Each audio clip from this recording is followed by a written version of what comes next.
Okay guys, so the first thing I would do on number 1, this is the Unit 6 exam review.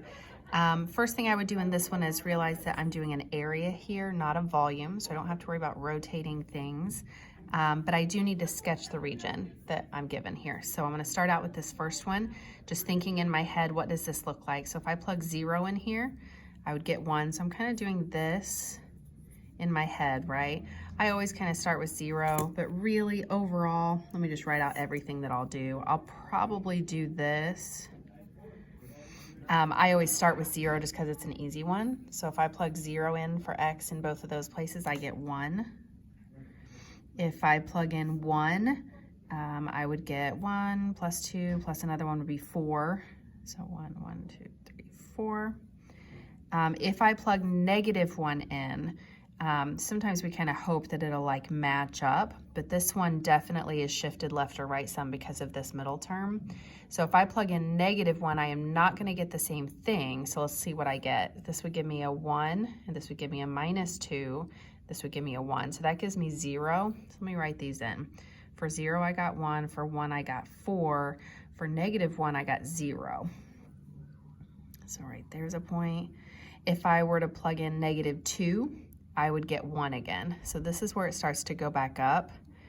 So plug in 2, you get 4 right here, a -4 here, and then 1 there if I plug in -2. So I end up with 1. So it looks to me like this is going to be my graph. So it's going to match up there. If I want to go ahead and plug in 2, I can. I end up with 9 if I do that.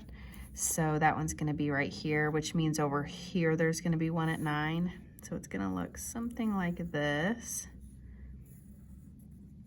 And then my other one is just a linear equation. It has a y-intercept of 5 and a slope of 2. So that means I go up 2 over 1, up 2 over 1. I can go down 2 over 1 this way. So it looks like this right here is where my region's going to be. So I'm going to go ahead and shade that in just so that I can see where that's happening. Another thing that you can do, and we did this in the lesson, is set these two equations equal to each other and see where they intersect. So that's going to be right here and right here. That would have given me a better idea of how to, what section to graph. And I'll just leave that up to you.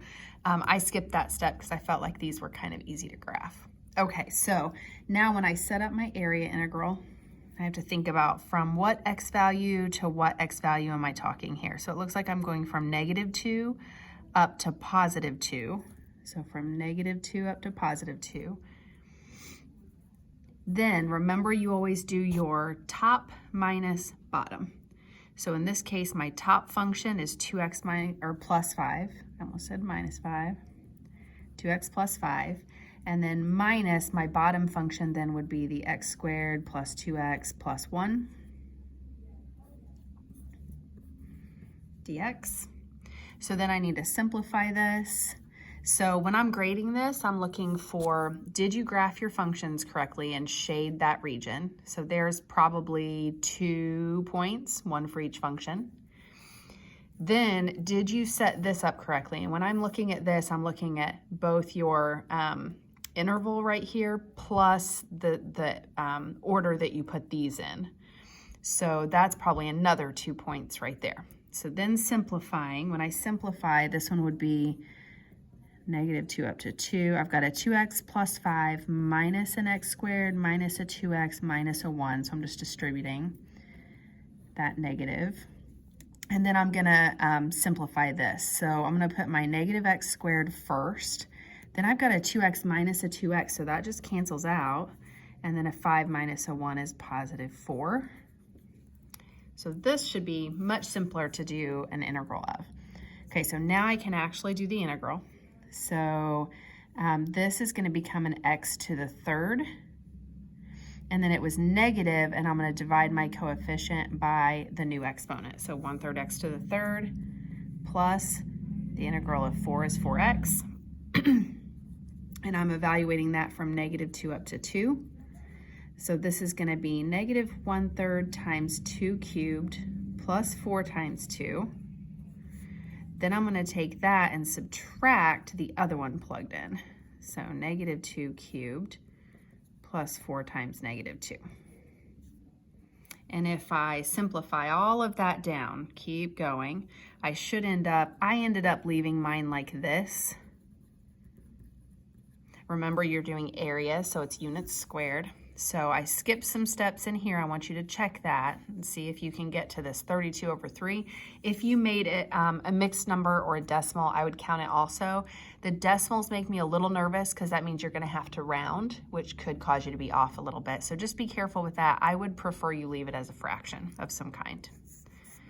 Okay, the second one. Now I'm not going to completely do this one, but I will let you know what your graph should look like. So your graph looks like this. Let me see. I'm just going to show you on this paper. It's a lot faster that way. I'm trying to make this video as short as possible and still get you the info you need. So that's what my graph looks like. If I were to graph this, so again, I would just take values and plug them in. Now, if I put in, let's see, first of all, let's kind of talk about this. This value right here, y equals 0, means it goes through the y-axis at 0. So that's this axis right here, my x-axis. This being x equals 1 tells me right here is kind of a stopping point, and then x equals 3 tells me that this one is a stopping point. So when I looked at this one, I didn't really care about what was happening over here in the negatives because it couldn't be in that section anyway. It really needs to be between 1 and 3. So I would have just looked at maybe 1, 2, and 3. If you want to look a little beyond that, that's fine. So I definitely looked beyond it here so I could kind of see what was going on. But this curve right here is what I was left with. So that means I kind of sectioned it in right there. Don't forget that this is also a bound. The y or the x-axis was. So when I set this one up, my interval was from 1 to 3. The top function was my curve, which was that function, minus my bottom function in this case was y equals 0. So minus 0, you didn't even have to put that one if you didn't want to because it's just 0. It's not going to change anything. I then rewrote this as x to the negative second. I brought it up with the 5 because then to do the integral of that was a lot easier. Don't forget you're adding 1 to this. When I add 1 right there, I get negative 1, and 5 divided by negative 1 is negative 5.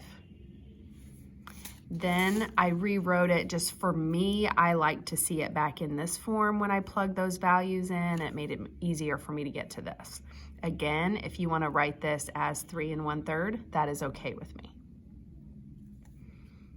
Okay, then on the back, so now we're talking about volumes, right? So I'm just going to put my completed one over here so I can kind of talk about it quickly. So I'm starting out with, I've got these two functions. This one was a linear function. It was easy to graph. Don't forget it has a negative slope. This one was a quadratic and it was negative. So again, it's opening down. Again, though, I made a table just to kind of quickly see what was going on there. And my intersections happened at 0 and at 2 on my x-axis, 0 and 2. So this one ended up, so don't forget you're revolving it around the x-axis. So my interval deals with the x-axis. If I were doing it about the y-axis, this direction, then I would be looking at my y-axis for my intervals. So just be careful there. Okay.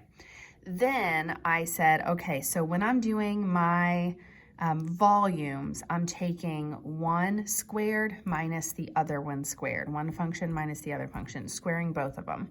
So what I did, if you look at right here, I did this one minus this one. So again, my top function, which was my curve, which was the x squared function, minus my linear function squared. So squared this one minus squared this one. So when I simplified, I squared all of this, and I actually did this off to the side. I actually took this times itself, multiplied it all out, and then simplified it, and I wrote it right here. Same thing here. I squared this, put my simplified version right here. Then I distributed my negative, simplified, integrated. Don't forget also to put pi, right? Because when you rotate it around an axis to find that volume, no matter which direction you're rotating, you're creating circles, which is where that pi is coming from. Okay, so when I simplified all of that down, I ended up with 176 pi over 15. Again, if you're not sure where that came from, let me know. I can go back and talk about all of this, but that was simply plugging in those numbers and seeing what I got, okay? So I'll leave this up here for a second for you to take a look at, and then we can talk more about it tomorrow if we need to.